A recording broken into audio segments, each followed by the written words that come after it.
I am going to talk about Mystery Flying Object.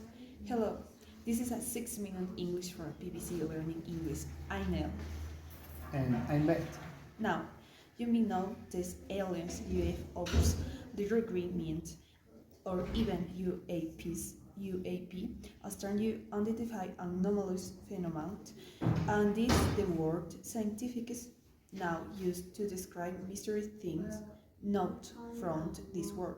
So, Bet, how would you feel if you looked up and saw a strange object glowing and twinkling through the sky?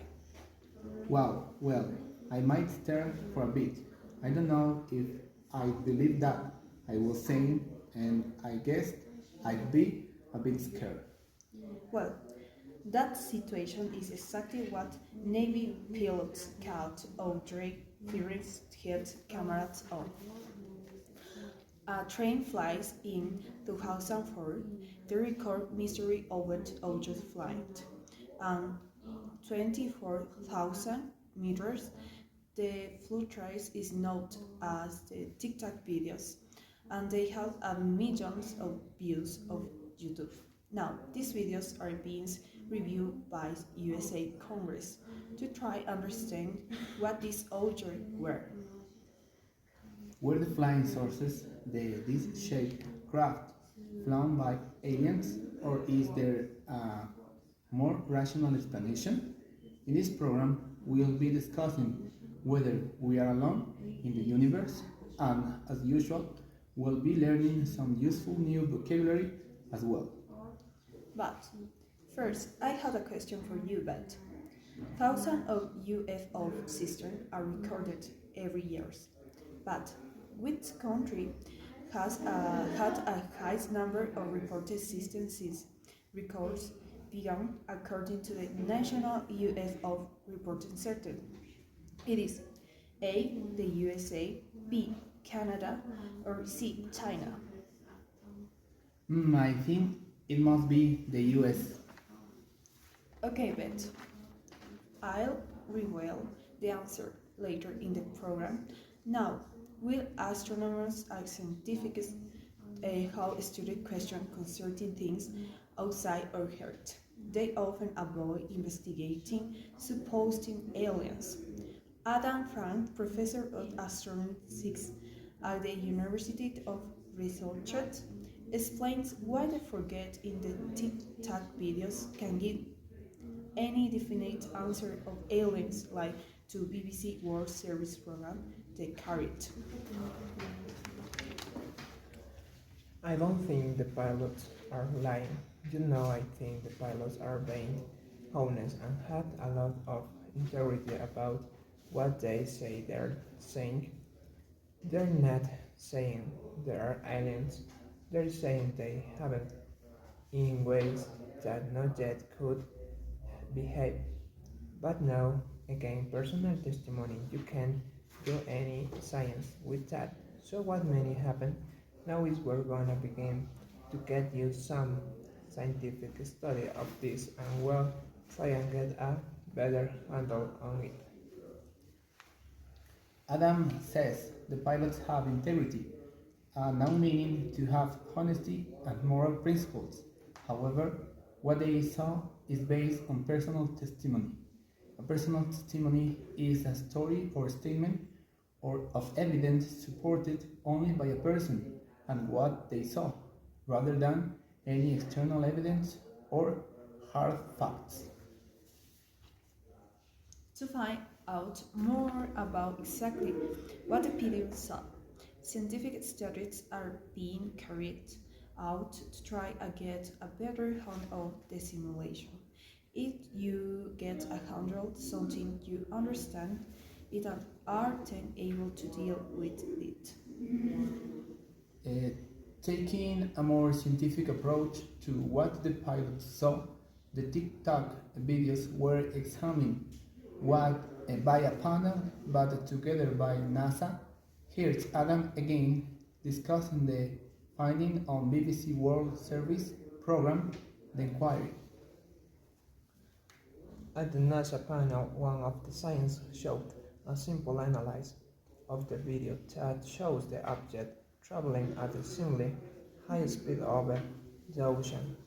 And what the NASA science showed was that with a simple analysis, you can show that was moving at 40 millions an hour. So centrally nothing very extraterrestrial about that. The scientists found that, although it looks like the object was traveling very fast, it was only moving at 40 miles an hour, which says it's not very extraterrestrial. Extraterrestrial means from outside Earth and is another word often used to describe aliens. So it seems that, for now, scientists will need to find much more proof to know exactly whether we are alone in the universe or not. Okay, but I think this time I revealed the answer to my question. I asked, so you which country has had a highest number of reports system site record being, according to the National UFO Reporting Center, And I guessed the USA. which was the correct answer. There had over 100,000 reports seen and encoded with UFOs in the USA since 1947. Okay, let's recall the vocabulary you learned from this program started with UAP, an acronym that understands from unified anomalous phenomenon and is another word means element of UFO. A flying saucer is a disc-shaped craft supposedly flown by aliens. Intrigued means being honest in what you say and having moral principles. A personal testimony is a story or statement of evidence supported by a person and what they saw rather than external evidence or hard facts. If you get a handle something, you understand this and are they able to deal with it. And finally, extraterrestrial means from outside Earth and is another word often used to describe aliens. Once again, our 6 minutes are up. Join us again soon for more useful vocabulary here at 6 Minute English. Goodbye for now. Bye. I am going to talk about disability in music and theater. Hello, this is a 6 minute English from BBC Learning English. I knew. And I'm Georgie. Many people love watching movies at the cinema or going to the theater to see a play. But have you ever imagined what an art gallery would be like if you were blind? Or how a deaf person might feel a music concert? In UK, the Quality Act of 2010 guaranteed the rights of blind people to equal access to education, employment, and service, including music, theater, and the arts. Since then, the disability rights movement has worked hard to break down a barrier for disabled artists and performers and their audience. In this program, we'll be hearing from a musical composer whose working use new instruments allows disabled musicians to express their life experiences through music. The phrase life experience emphasizes the unique experiences of disabled technology. People plus the fact this gives them knowledge and understanding that others do not have. And as usual, we'll be learning some useful new vocabulary as well. Great. But first, I had a question for you, George. This point, 20,010 Equality Act is still difficult for disabled musicians and music fans in the UK to perform and see live. music, and study by disabled musician group attitude is everything found that one-third of music venues provide non-disabled access information and out. But with London Music New was recently given a Globe Award for accessibility for disabled musician and audience. What is A. The Royal Albert Hall, B. The Central Center, or C. Brixton Academic? I will guess it was the Royal Albert Hall. Okay, George. I reveal the answer later in the program. Megan Stuart is a music composer at Royal Northern College of Music, where she collaborates with Drag Music, a Lyric Nation organization working in music disability and technology. Megan composed music to be played by new instruments. Here she explained what a new instrument is to BBC Three programs, Art and Ideas. So they may have been mass produced or semi-mass produced, or they may have been designed and built by the musicians themselves, just like a bespoke instrument for themselves. And they're designed to be accessible to maybe just that one individual perform, or maybe also two lots of different performs with disabilities or differences. Megan's new instruments are designed to be accessible to be used by someone with a disability. More generally, the word accessible means enable someone with a disability the opportunity to engage in the same interaction and enjoy the same experiences as people without a disability. New instruments are electronic and acoustic they meant we mass produce. That when a factory makes a lot of the same thing as Bescope made special for one person in particular.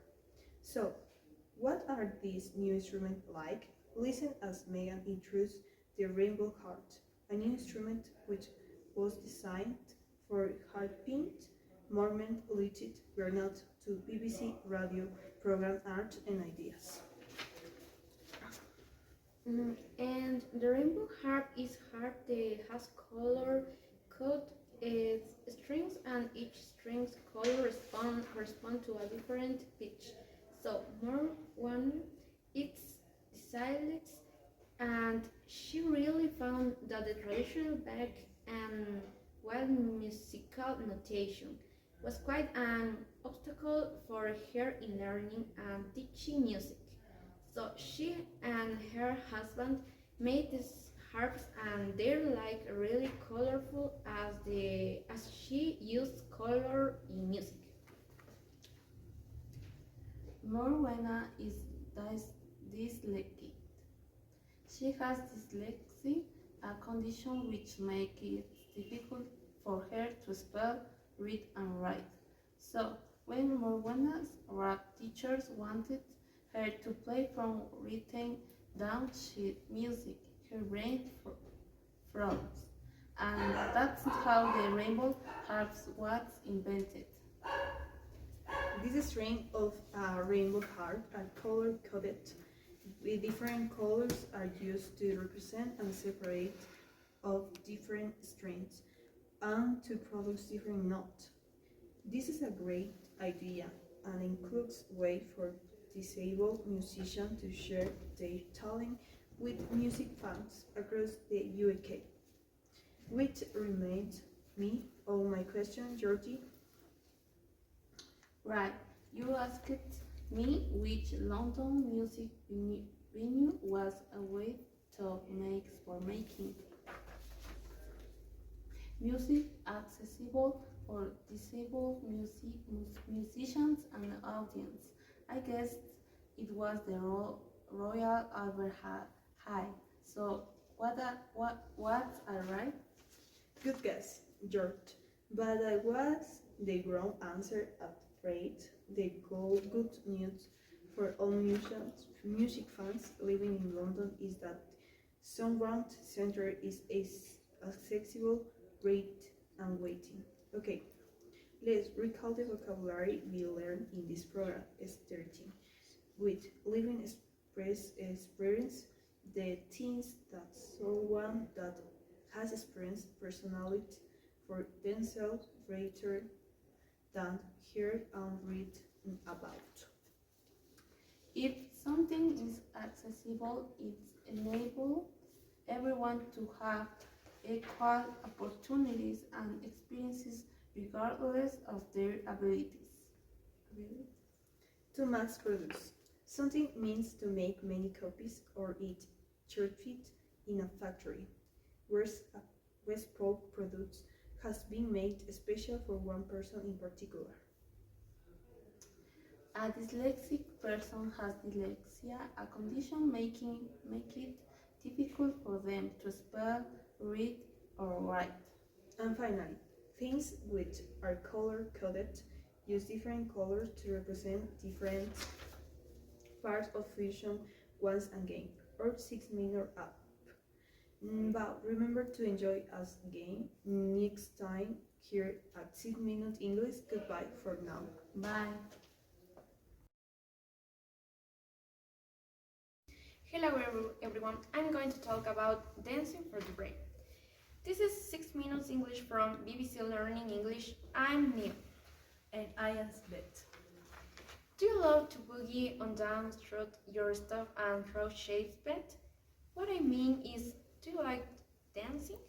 Yes, I love to dance. Just listen to the music and letting it move my body. What about you, Neil? Do you often hit the dance floor? Sometimes, but I'm not a great dancer. To be honest, I get a bit embarrassed.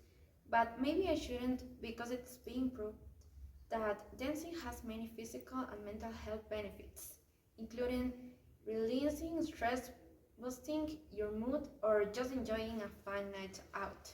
In this program, we'll be heard how dancing can benefit our brains and emotion at every stage of life. And as usual, with learning some useful new vocabulary as well. Of course, another great thing about dance is that there are so many different styles from ballet and ballroom dancing to tap, hip hop, and jazz. But my question is about a very ancient style, a traditional English folk dance wear performance. Wearing black hats and colorful waistcoats, hit sticks together while moving in patterns. But do you know the name of this unusual dance band? It's A. The Highland Fly, B. Flamenco, or C. Morris dancing? I think the answer is Morris dancing. Okay, we'll find out later in the program. Besides Beth, someone else who loves to dance is Julia Redley, present of BBC radio program. Mental Muscle, here Julia tells us exactly why she loves dancing so much. I love nothing more than a night or day out where I can just dance like no one business. To me, it's just such a release, and it's something that I definitely really on to get the stress out of my body. And now, absolutely love to move. Any chance I get, I will dance. Now I know everyone is not a fan, cause some people can find dancing to be a work of uncomfortable. Any and I've seen people who just avoid the dance floor at all costs. But dancing is so good for us and potentially our brains. Julia can dance like nobody's business, and the idiom means every well or very quiet. From her dancing is a reset, a way of freeing emotions, feelings, or tension from her body. Not everyone is the same as Julia thought. And if, like me, the thought of dancing makes you uncomfortable, you might avoid the dance floor at all costs, no matter what happens. That's a bit veil, because the benefits of dancing are just as Dr. Peter Lovett, also known as Dr. Dance, offered for decades. She studied now dancing helps improve brain function in everyone, for children and adults, and other people living in the side like Parkinson and Alzheimer. Dr. Lovett dance therapy involves spontaneous moments, closing your eyes and beating the music mood of it. Improves divergent thinking, leading to happier, more creativity brains.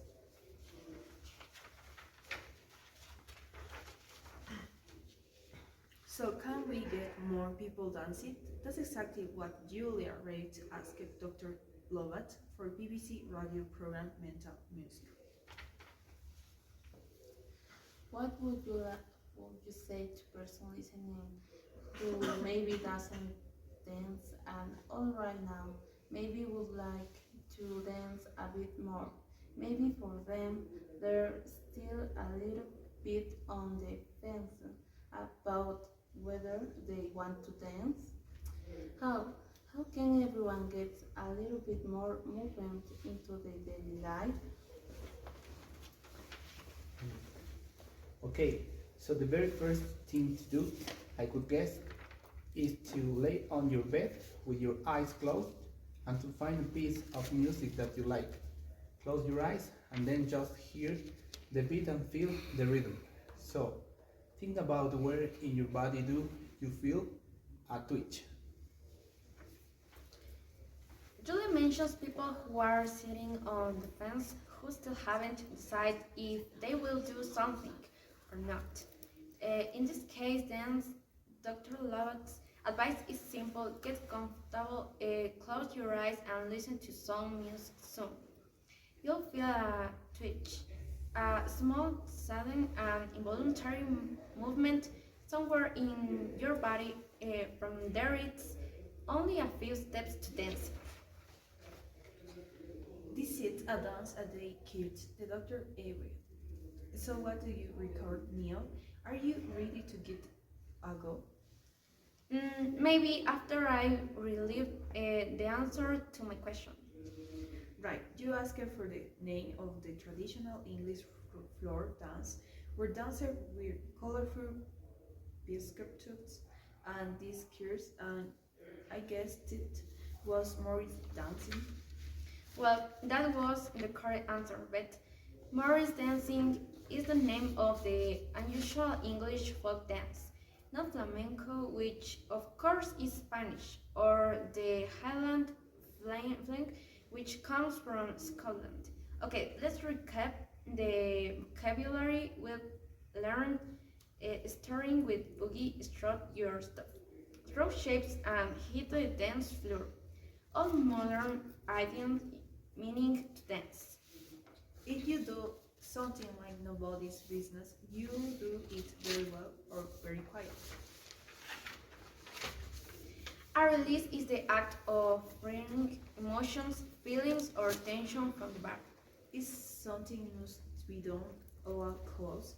This must do done whether it happens even if you move involves a lot of difficult time or effort. Someone who sits on the fence delays making a decision or choosing one course of action over another.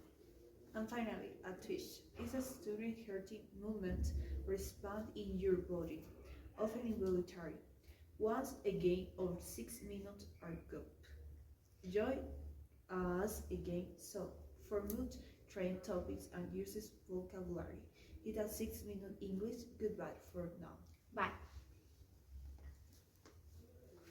Hello everyone, I'm going to talk about the secrets of persuasion. This is 6 minute English from BBC Learning English. I'm Neil. I'm Beth. Have you ever been sent a text reminding you about a doctor's appointment? Or impulsively bought something on the internet because there was only one felt?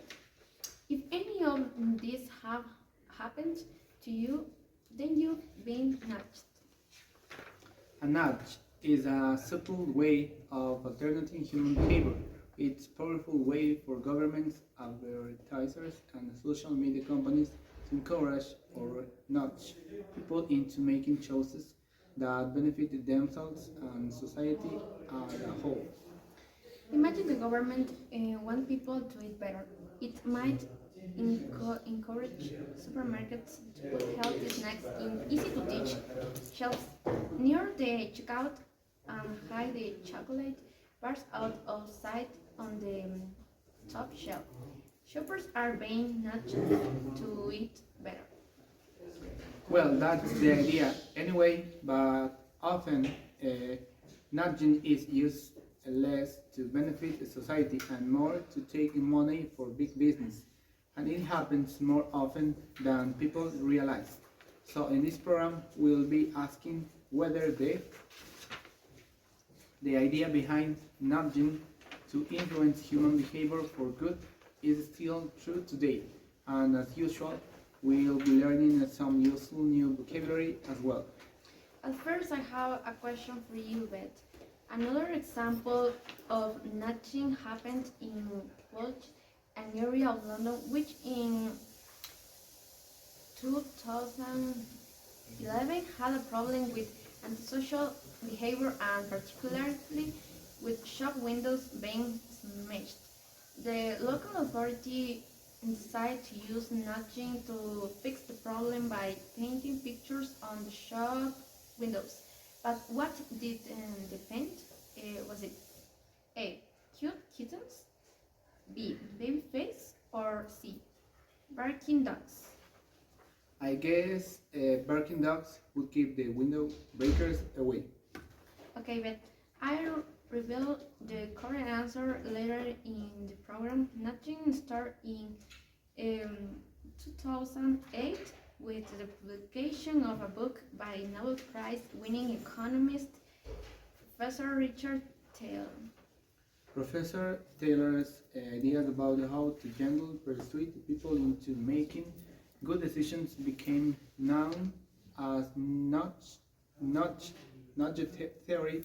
Advertising executive Roy Sutherland introduced nudge theory to his agency.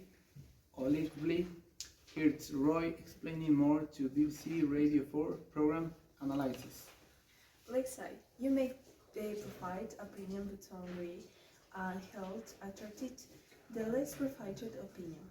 You make in kind agree and kind of monkey looking okay. That would be an example of something which is, gender not necessarily used in the best interest of the consumer.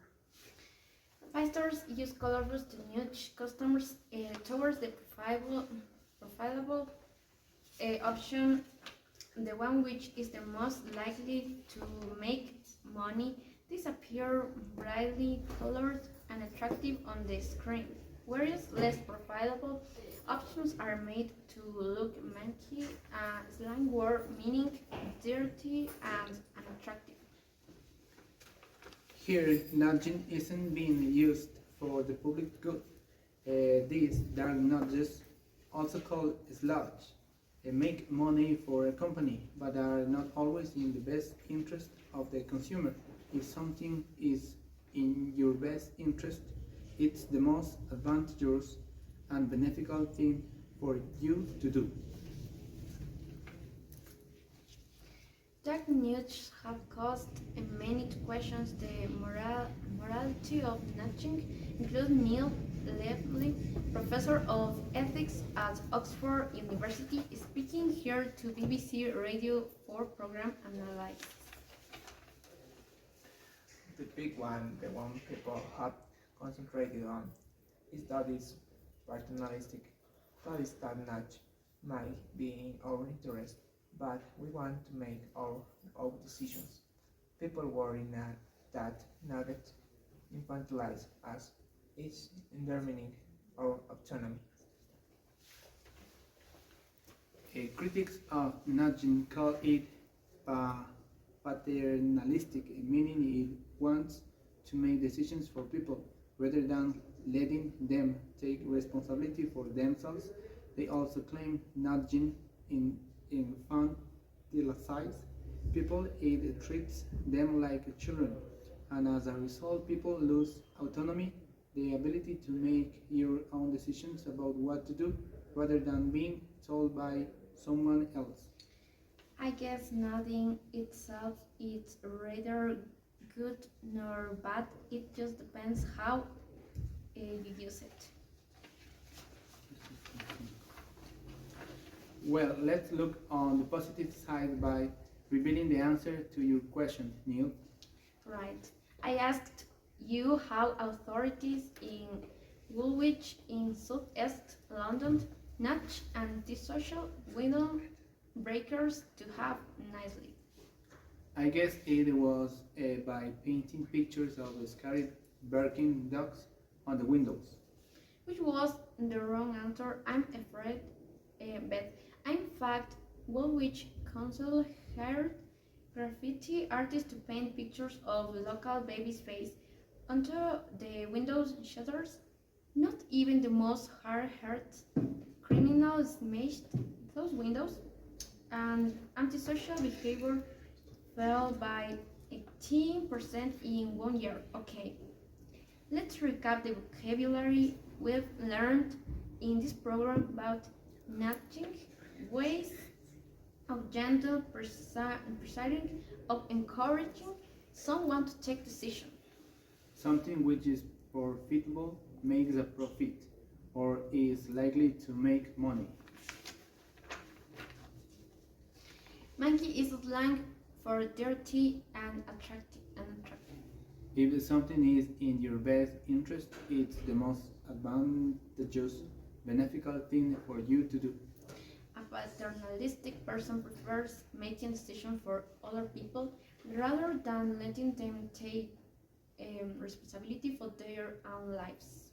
To infantilize someone means to treat them as if they were a child.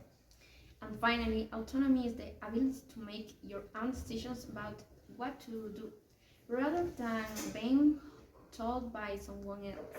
Once again, our 6 minutes are up. Remember to join us again next time for more topical discussion and useful vocabulary here at 6 Minutes English. Goodbye for now. Bye. Hello, I'm talking about do emojis make language better? Hello, this is 6 Minutes English from BBC Learning English. I'm Sam. And I'm Neil. It's nice to see you, Neil. My face. High five, first pop. What's this sound? Are you saying hello with emojis? Yes, I am. In this program, we're turning the word for emojis, the small characters people use to show emotion in text and emails. Do you have a favorite emoji, Neil? Mine's the crying tears of laughter emoji. I like the smiling face with hearts, one and with over 3,000 emojis to choose from. There's one for every occasion. It's one of the reasons why emojis have become so popular over the last 20 years. They let people put back some of the human emotion that's missing in writing text and emails. We'll be finding out more about emojis and learning some related vocabulary. But first, I have a question for you, Neil. It's about the word emojis itself, which was invented in 1999 in Japan for the first internet-enabled mobile phones. The name emoji comes from the combination two Japanese words, but which words? In the word emoji, a combination of A. Face and emotion, B. picture and character, or see message and image? I'll say it's a face and emotion. Okay, Neil, we'll find out if your answer gets a thumbs up at the end of the program. Well, when we talk with some face to face, we use physical gestures like smiling, laughing, or nodding to show to the other person we feel. But these gestures get lost in written communication. That's where emojis come in. They add a feeling and emotion to online messages, but not everyone is an emoji fan. Some people believe that carefully chosen words are the best way of expressing yourself and that emojis are affecting our ability to put feelings into words. Here is cognitive linguist Professor Phoebe Evans, author of a book about the language of emojis, explaining more to BBC Radio's Forest, word of mouth. A lot of people language memes, the grammar police, and so on, or say have this sort of genuine prejudiced view about emoji. That's talking us back to the dark age of illiteracy, bring back Shakespeare and stick to the language of Shakespeare and all the rest of it, but that fundamentally misunderstands the nature of communication. Emoji is important. In fact, it makes us more effective communicators in the digital age.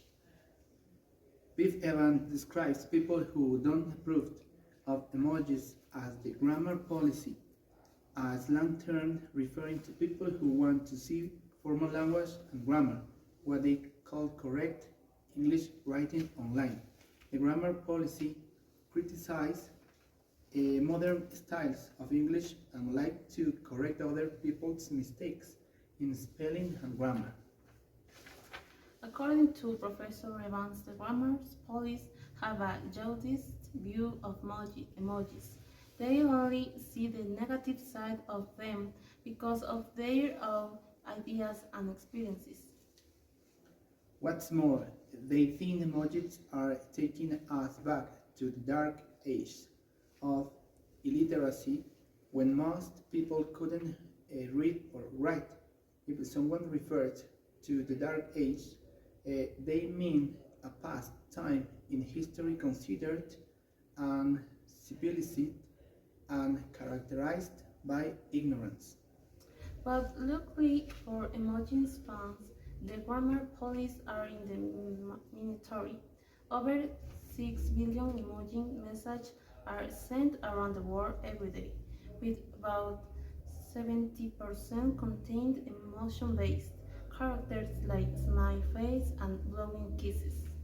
According to Professor Evans, emoji users are more expressive, more effective communicators, so could that be an advantage for someone looking for love online? That's what Michael Rosen, presenter of BBC Radio's Force, Word of Mouth, wanted to find out. It is possible to start a relationship using emoji. Well, there is research that's being conducted by Match.com, the American-based dating site, and what they found based on their research is that the people that use more emojis tend to be looking in love. They have more success in terms of dating. In the digital age, using emoji makes us more effective communicators. More expensive. More expensive, we're better able to express our emotional selves, and people therefore it stands to reason. If you use more emojis, you're gonna get more dates. For people who are dating or extending a romantic relationship with someone, it seems that using emojis helps them be looking in love, an expression meaning looking in finding a romantic partner. Emojis let us show our true personality, so Professor Evans says it stands to reason In other words, it seems likely to be true that emoji users get more dates. And that's a big thumb up from me. What about your question, Sam? Did my answer get a thumbs up too? In my question, I asked you which words combine to make up the Japanese word emoji. I guess it was A, face and emotion. Which was sad face? Sad face. The wrong answer. I'm afraid. In fact, emoji combines the words for picture and character in Japanese. Okay, let's recap the vocabulary we've learned about emojis, starting with the grammar police. People who want correct spelling and grammar online and criticizing those who don't. If you have a jaundiced view of something, you only see the negative side because of your own bad experience with it. The Dark Age describes a period in history characterized by ignorance and lack of progress. If you are dating someone, you are spending time with them romantically, which means you are lucky in love, and expression meaning lucky in finding a romantic partner. And finally, the phrase "it stands to reason" means that some. Hello, I'm going to talk about comfort food. Hello, this is 6 Minute English from BBC Learning English. I am Neil. And I'm Rap. I see you've been tucking into 2 biscuits again, Rob. Well, I have Neil. You can beat a bite, and these biscuits for a quick and easy sweet treat. They make me feel good, as long I don't eat many. So these are your edible comfort tones. A comfort tone is something that makes you feel relaxed and feel good. But another way it is your comfort food, which is what we're talking about in this program. Yes, like biscuits. Comfort food is snacks and meals we like to start or place with, and even if it's not always good for us. We'll be discussing what actually makes you eat this stuff. But how about a question to face on Rob? Patrick Bertonelli from the USA holds the Guinness Guinness World Records Guinness World Records for eating the most cream-filled biscuits in 1 minute. But do you know how many biscuits he ate? What is A 2, B 7 or C 15? Well, based on my biscuit eating skills, I'd say 50. It depends if he had to slow them all as well. I'm not sure about that, but I'll reveal the answer later on. Now, biscuits, ice cream, crepes, and pizzas are all good examples of comfort food. They're easy to snack on and they don't require many culinary skills. Culinary means related to cooking. Well, that makes sense, but there must be something else that is urging us to seek out this easy food. According to psychologist Shira Gabriel, it's about memories and emotional experiences. She spoke on the Food Chain podcast on BBC World Service and said her comfort food was macaroni and cheese, something that brings back memories. At some point in my life, those were foods that were made for me or shared with me by people who cared about me and loved me and took care of me. So, because those are the foods that I had in my youth, I associate with them, sort of those feelings of being taken care of and those. Associations are strong. The associations we have with food are very strong, and so by eating those foods, I'm able to activate those associations and give myself a rush of positive feelings and a sense of acceptance. So, like so many of us, Shira associates eating certain types of food with past experiences from her youth. Associates means makes a connection in your mind with something. And those connections between food and memories are very strong. I know eating biscuits reminds me of eating them after school as a treat. Well, Shira explains how we get a rush, a sudden and strong emotion of positive feelings when these memories are activated by eating comfort food.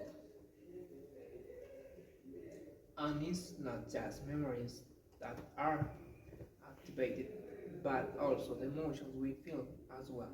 If we felt happy the first time we ate the food, then hopefully we'll feel happy when we ate it again. It's not always that simple, Rob. Tucking into food that's high in the carbohydrates, sugar, or salt can make us feeling guilty, but we don't realize our minds are trying to trigger or start a positive emotion, and it makes us eat that food to do so. The Food Chain podcast explores this in more detail, but what is interesting in talk comfort food is an universal. Some languages don't have a comparable phrase. It's a good point of something food writer Jenny learned for talk about. Here's her theory on why that is. Talking to Italian friends, I realized that no, they don't have a phrase for comfort food. I think it's sort of irrelevant.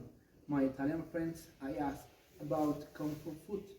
They were just, they said to me, look, you know, food is always comfort and always pleasure and it's a joyful thing. So it's just really interesting that you know this idea of comfort food is not an universal. It's actually quite nonsense. So, according to Jenny's Italian friends, our food brings comfort and pleasures. Talk about specific comforting food is irrelevant, is not important, or has no connection with the discussion. Yes, she thinks the concept of comfort food is quite nuanced, depending on where you are from. So there are small but important differences. Well, maybe we should take comfort or feels less bad about the fact that eating and king of food can bring us joy, warmth, happiness, and comfort. So if you don't mind, I think I'll match on another discuss. Are you trying to beat the record of Patrick Bertoni from the USA?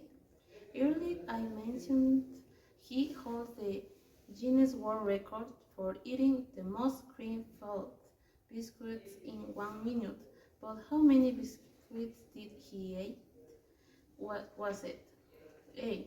2, B. 7, or C. 15? I thought he ate with them. Was I right? No, Rob. He scored only 7 in 1 minute. So maybe you can beat him. But before you do, let's recap on some of vocabulary we've been discussing. Of course, we've been talking about comfort food that makes useful and we describe it as a comforter, something that makes us feel relaxed and feel good.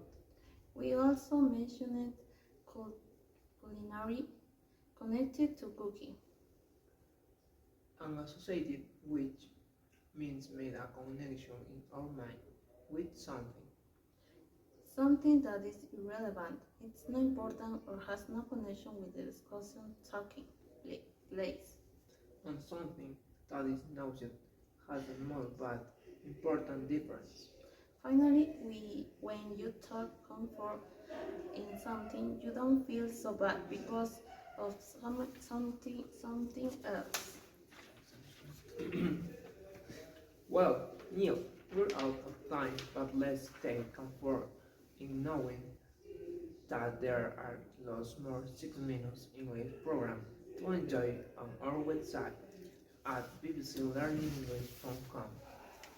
We also have an app that you can download for free from the app stores. And of course, we are all over social media. Thanks for listening and goodbye. Goodbye. Now we're going to talk about which are more dangerous sharks or humans. Hello, this is 6 Minutes English from BBC Learning English. I'm Sam. And I'm Rob. Now on Friday the 29th of June 1975, movie posters appeared in cinemas all over the USA with me now notorious words. You'll never go in the water again. So, do you know which movies was being promoted, Sam? Yes, I think it was Jaws. Steven Spielberg in famous horror movie which terrified a generation with his story of a man eating great white shark with a taste for revenge and for human flesh. Shows multiple people's fascination with and fear of sharks. But sharks' person reputation is not based on facts. Most attack on humans. A case of mistaken identity, where the shark mistakes a swimmer for fish in recent years. The average annual number of worldwide deaths from shark bites was allowed as follows. Today, sharks should be the apex predators of the ocean, the top predator that hunts eats other animals but has not natural predator of its own. Instead, over 100 million sharks are caught and killed each year, and thanks to this overfish, many shark species are now endangered. We'll hear more soon, but first, I have a question for you, Rob.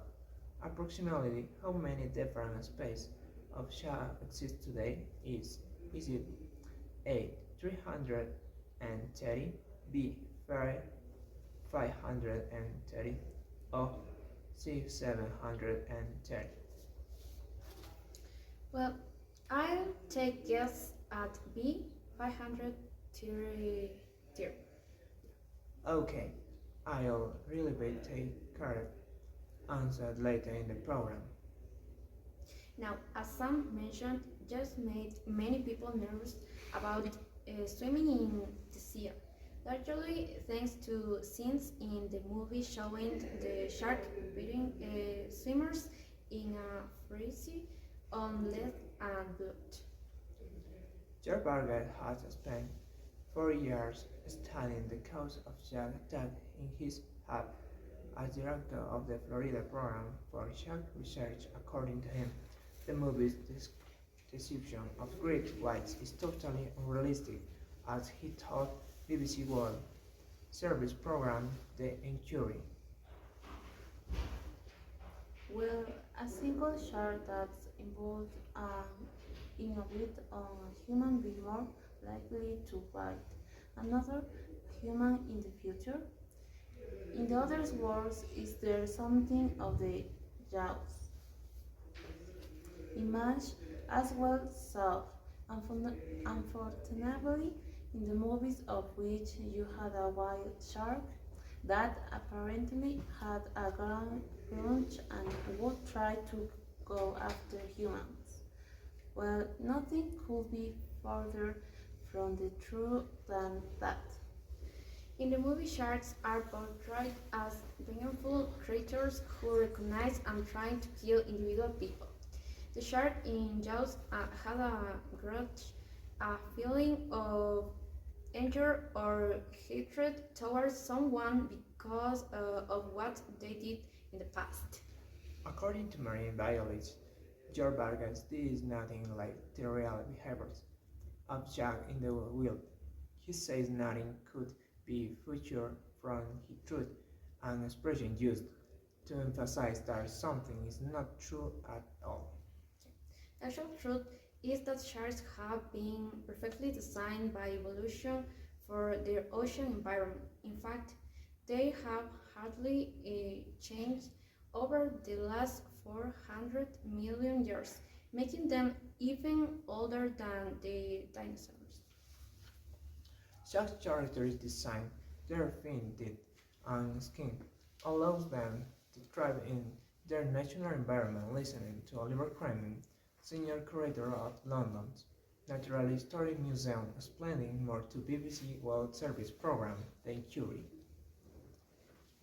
If we look at the really successful lectures or chart, you got to a cartinoplast, a skeleton that no wounds in the skeleton. That flexible material that the skeleton is made of not scarred to be very agile, and it able then to be athletic and is linked well. Shark skeletons are made of cartilage, not bone. Cartilage is a strong, flexible tissue which connects joints in the bodies of living creatures. Feel for the bony material in the fold of your hair, that's cartilage. Not having bones allows sharks to be both flexible, able to bend without breaking, and agile, able to move their body quickly and easily. Bones, bendly, and built for speed, sharks really are the perfect evolutionary design.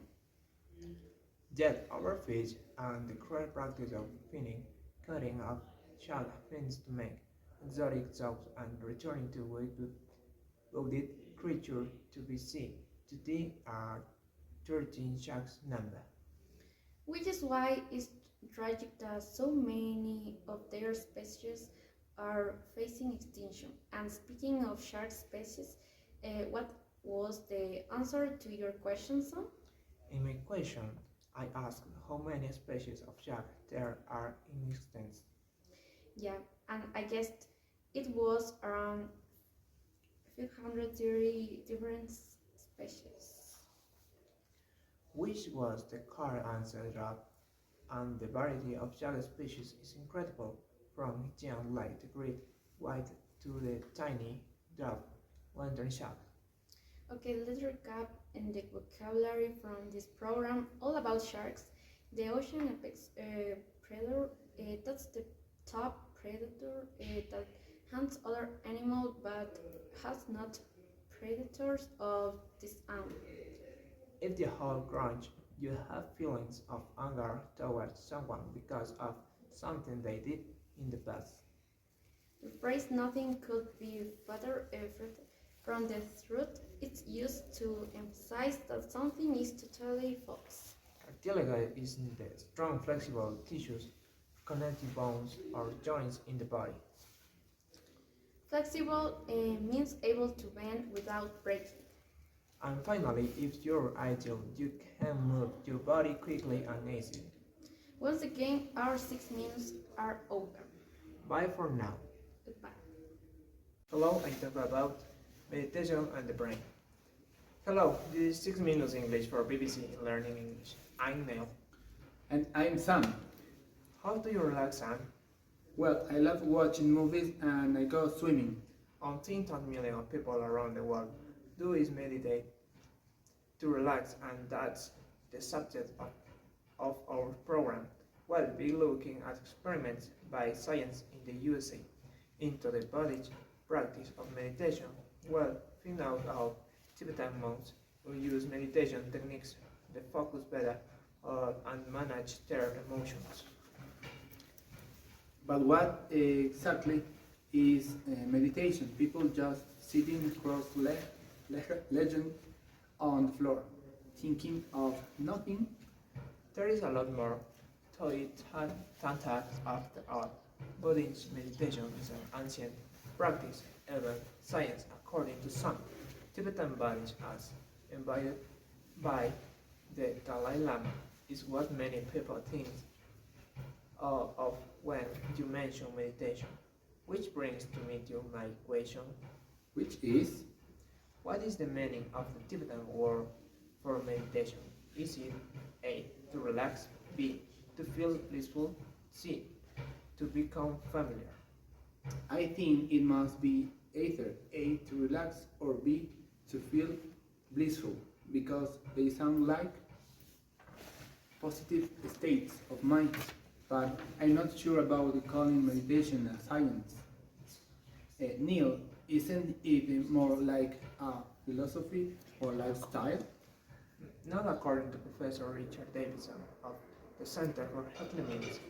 He spoke to Alexander Martin of BBC World Service Program Witness History about his remarkable scientific experiment which proved for the first time that meditation can actually change the brain. When I first met His Holiness the Dalai Lama, it was 1972. He challenged me. He said, I understand that you've been using tools of modern neuroscience to study anxiety and depression. Why can't you use those same tools to study kindness and to study compassion? Neuroscience is the scientific study of workings of the human brain and nervous system. Professor Davidson measured negative mental states like depression, in contrast to positive attitudes such as compassion, that he wished for everyone to be free from suffering. Right. In his test, Buddhist monks sent out loving thoughts to everyone equally, to friends, enemies, and strangers, as well as to themselves. Compassionate thoughts such as "may you be happy and peaceful," "may you not suffer," and the results were astonishing. What did they show, Neil? Very high levels of gamma oscillation, not as brain waves, showing increased connections between different parts of the brain. This is what you or I might experience as a flash of insight, a moment of sudden understanding and clarity. For us, it might last less than a second, but for these experienced Buddhist monks, the gamma waves lasted minutes, which more as Richard Davidson explained brain change as a result of meditation can be long-lasting.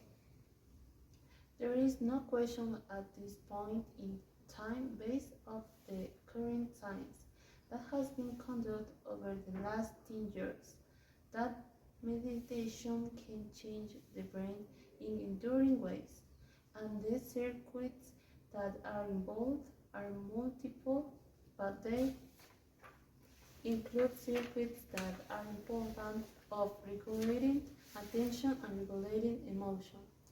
So, this was brought on neuroplasticity, our brain's ability to change in response to consistent. In the afterward, the meditating monks were intentionally remodeling their mind in more positive way. And this was possible because the brain circuits, different parts of the brain responsible for different functions, start talking to each other in new ways that created enduring, meaning, long-lasting change. The meditation gained insight into how their minds work. They were more focused and mentally balanced and less likely to get upset. How cool is that? Pretty cool, but these Tibetan monks sound like Buddhas. They spend thousands of hours sitting in meditation. I've got to go to work. Neil, what good is meditation to me? Well, Sam, in fact, experiments show that 30 minutes of meditation and they significantly increased feelings and loving kindness in new meditators too.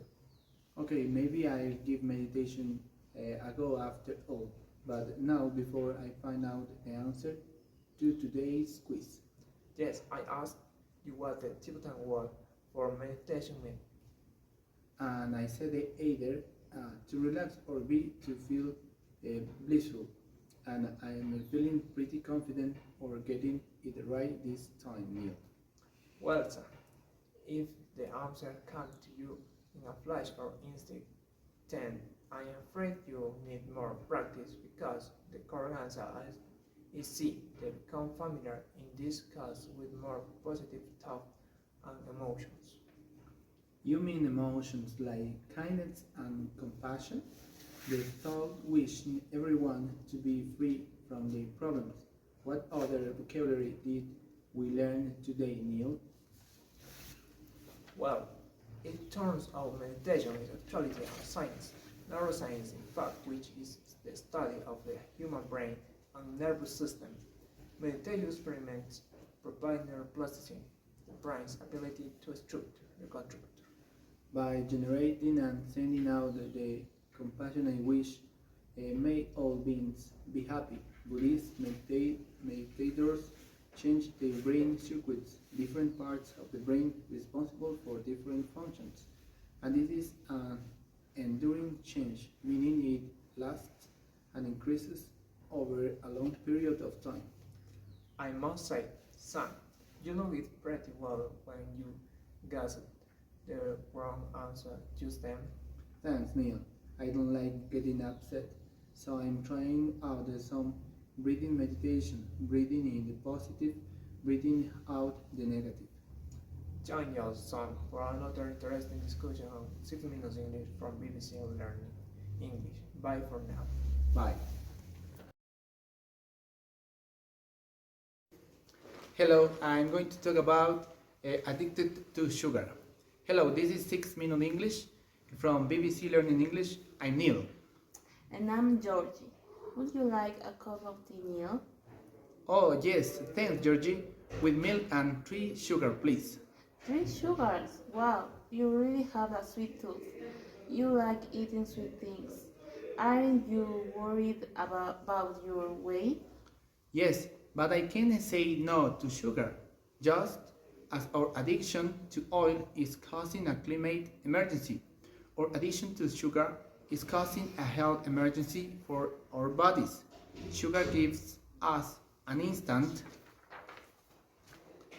hit of the chemical hormone dopamine, making us feel good, but in the long run causing obesity, tooth decay, and disease like diabetes. But how did our addiction to the sweet stuff begin? That's what we'll be discussing in this program, and as usual, we'll be learning some useful new vocabulary as well. Anyway, here's your tea, Neil, and just put 1 sugar. Thanks, Georgie. I'll give it a try. Now, before we go on, I have a question for you. Sugar cane, which grows naturally in Asia, Africa, and the Americas, first came to England in the 11th century. Back then, it was an expensive luxury item, affordable only to kings, queens, and the very rich. So, which English monarch loved eating sugar so much their teeth turned black? Was it A. King Henry VIII, B. Queen Elizabeth I, or C. Mary Queen of Scots? I know Henry VIII was very unhealthy, so I'll guess it's him. Okay, Georgie, we'll find out the answer later in the program. Just now, I compared sugar to oil as the world's most important commodity. A commodity is a product or natural resource that can be traded, bought and sold.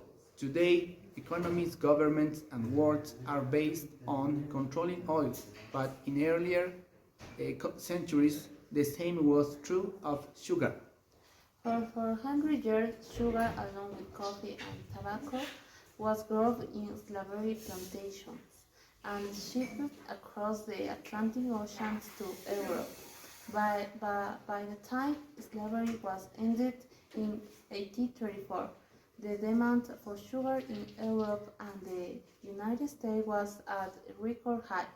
Here's Professor of International History Ulva Bosna explaining more to BBC Radio 4 program, Thinking Aloud. Sugar was already an extremely important commodity in the 16th and 17th and 18th century, and in the 19th century we see a strangely growth of sugar consumption in Europe and the United States, and with that, sugar became the fuel for human bodies, whereas oil became the fuel for vehicles in the 20th century. Professor Bosna talks about the staggering growth in the popularity of sugar. The, the adjective staggering means shocking or surprising, just like oil became the fuel for machine engines. Sugar became the fuel for the human body. Fuel is a substance that is born to provide heat or power. Trading companies had become recently sugar crop using slave labor. When people began to realize the health problems of sugar in the 20th century, these companies needed new ways to sell their product and began using sugar in food which had previously contained none. Food like bread, cereal, and yogurt. Here's Professor Bosma again taking up the story for BBC Radio's Forces, Thinking Aloud. You can flood the market with a certain commodity, with sugar in the case, but that still does not mean that people will consume it. So the eating habits of people had to change. People, until the early 19th century, they had a few spoons of sugar per week, but not a kilo which people consume today in many countries in the world. Sugar companies flooded the market with their commodity. If you flood the market, you make a lot of your product available for sale, often at a low price.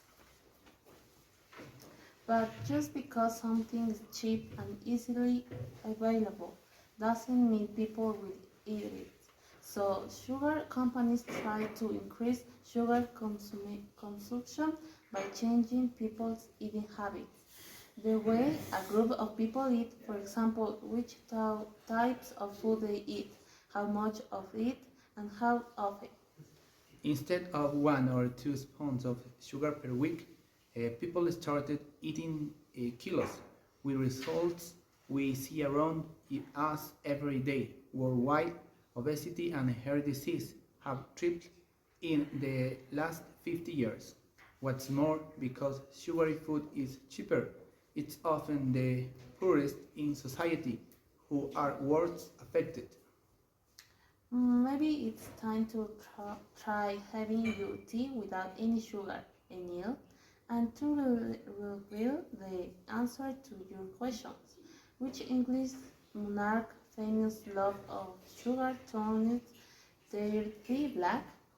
I guess it was the notorious overeater, Harry A. Which was the wrong answer, I'm afraid, Georgie. In fact, during the years before toothpaste and dentist, those black stumpy teeth belonged to Queen Elizabeth I. Okay, let's recap the vocabulary we've learned from this program about sugar, starting with a sweet tooth, a fondness for eating sweet, sugary food and drinks. A commodity is a product of natural resource that can be traded, bought, and sold. Fuel is a substance such as oil or coal that is born to provide heat or power. The adjective staggering means very shocking and surprising. If a company floods the market, they release a lot of particular product for sale, often at a low price. And finally, eating habits describe the way a particular group of people eat. For example, which types of food they eat, how much and how often. Once again, our 6 minutes are up. Join us again soon for more trending topics and useful vocabulary. Here at here at 6 minutes English. Goodbye for now. Bye.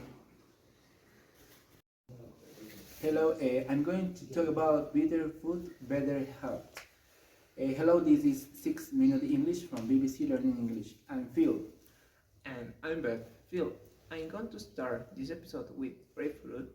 I got some here. Do you want some? I'm not that keen on grapefruit. They're too bitter for me. Oh, that's a shame, because this episode is all about bitter food. It has actually been linked to a number of health benefits to make you should take my grapefruit. I might not like it that much, but in this program we'll be finding out how bitter foods can benefit our health. And of course, we'll be learning some useful new vocabulary. Thus should you give a taste of what's coming up. But before that, if you want to learn vocabulary to talk about world events, search you for our news review podcast. We look at vocabulary about a major news history every week. But back to this episode, I have a question for you, Phil. How many different basic flavors can humans taste? Is it A, 4, B, 5, C, 6? I can think of bitter, sweet, salty, and sour, so I'm going to go with four. I think we can taste four basic flavors. Okay, Phil. I'll reveal the correct answer later. Leila Kassim presents the food program on BBC Radio 4. Here she is talking about some of the possible benefits of bitter food. New research has found a remarkable link between bitter foods and our health. It seems they have an incredible ability to interact with our gut microbiome, suppress feelings of hunger, control glucose release, and even counter chronic inflammation in the body. Could bitter be the answer of the type of our taste bud? Bitter foods can interact with our gut microbiome. A microbiome is a collection of microorganisms that can be found in a particular part of the body. It includes fungi, bacteria, and viruses. Microorganisms in our gut play an important role in the digestive process. They are our gut microbiome. If we suppress something, then we stop it from happening or operating. We heard that bitter foods can suppress hunger feelings. This means that they stop people feeling hungry. If we try to suppress a feeling, we are trying to stop it.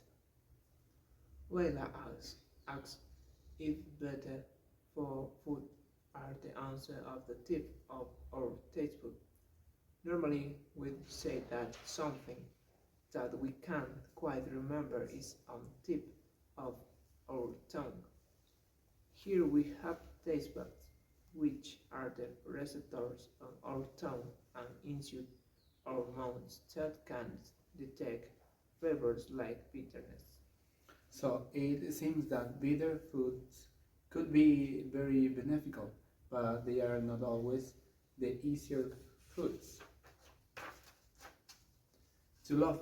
In BBC Radio 4's The Food program, presenter Leila Kassim spoke to Chef Alexiana Antonel, who points out that we might be consuming more bitter food than we release.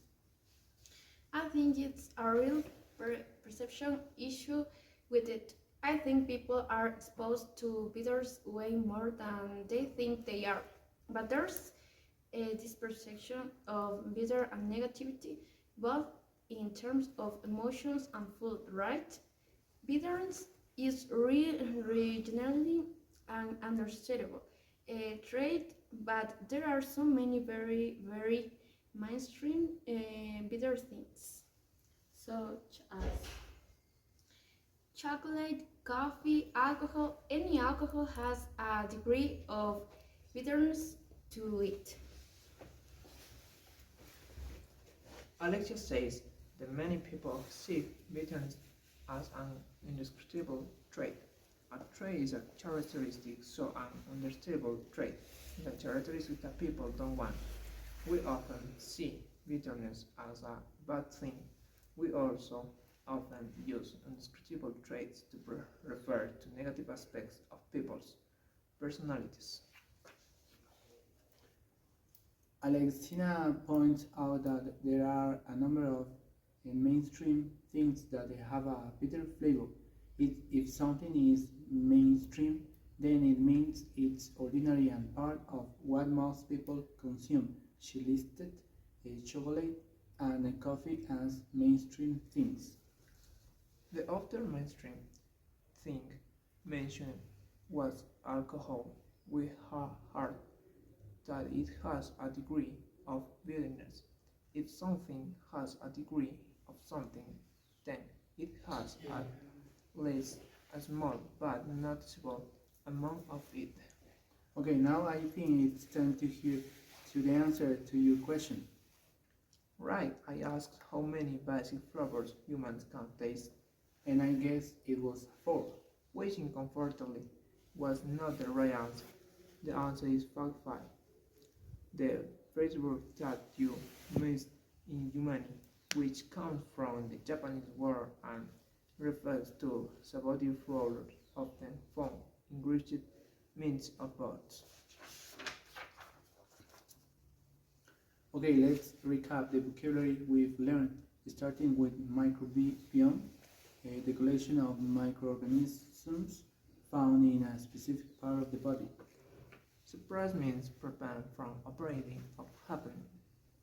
Taste buds are the receptors found in the tongue and in the mouth that sense flavors. An unreversible trait is a negative characteristic that we don't want. If something is mainstream, then it is something that most people would use. It's not unusual. And finally, I agree of something is small but noticeable amount of something. Once again, our 6 minutes are up. Remember to join us again next time for more topical discussion and useful vocabulary here at 6 Minutes English. Goodbye for now. Bye.